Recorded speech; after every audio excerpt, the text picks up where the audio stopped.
Tommy Winata buka suara, tegaskan tak ada pusat judi di Rempang Eco City. Batam, MNI. Tommy Winata akhirnya buka suara soal investasi 381 triliun rupiah lewat PT Makmur Elok Graha hingga isu bikin kawasan judi di Rempang Eco City.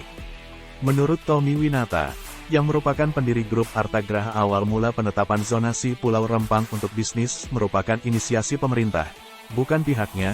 Tommy mengaku hanya menerima hasil sidang antara BP Batam dengan DPR. Tommy juga membantah dalam rencana proyeknya akan dibangun pusat perjudian. Tidak benarlah, saya patuh pada aturan hukum yang berlaku di Indonesia, tegasnya. Meski demikian, Tommy menyebut investor hingga kini belum menyatakan mundur. Paling tidak ia belum mendapatkan surat resmi. Namun, Tommy menyerahkan apapun putusan pemerintah terkait rencana investasi jumbonya di Rempang. Kami patuh dan loyal pada putusan pemerintah dan BP Batam, ujarnya. Tommy Winata juga menegaskan bahwa pihaknya tidak menggunakan seluruh wilayah Rempang yang luasnya mencapai 17.000 hektare.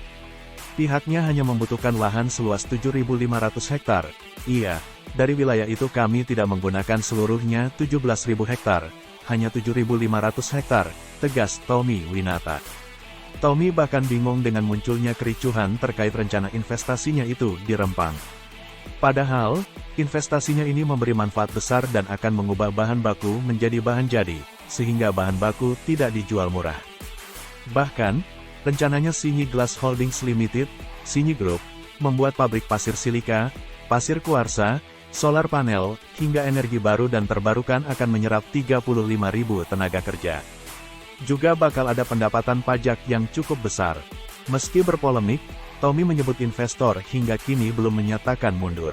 Paling tidak ia belum mendapatkan surat resmi. Namun, Tommy menyerahkan apapun putusan pemerintah terkait rencana investasi jumbonya di Rempang. Kami patuh dan loyal pada putusan pemerintah dan BP Batam, tegasnya.